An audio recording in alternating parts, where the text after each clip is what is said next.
കേശവൻപടിയിൽ 2 bedroom ഒരു common toilet സൗകര്യത്തോടെ മുകൾനില വാടകയ്ക്ക്. വിശാലമായ ഹാളിന്റെ ഒരു ഭാഗത്തായാണ് കിച്ചൺ ഒരുക്കിയിരിക്കുന്നത്.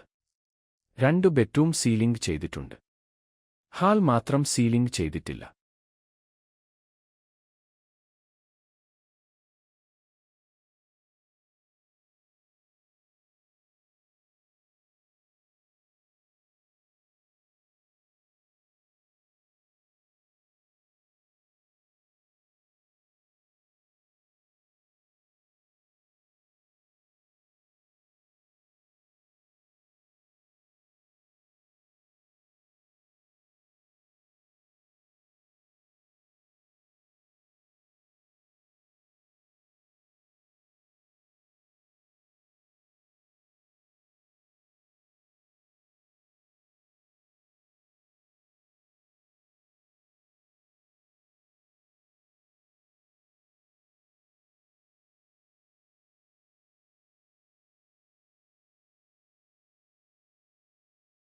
ഞങ്ങൾ ഇടുന്ന വീഡിയോ ഇടുന്ന സമയത്തു തന്നെ നിങ്ങളിലോട്ട് എത്താൻ ഉടൻ സബ്സ്ക്രൈബ് ചെയ്യൂ.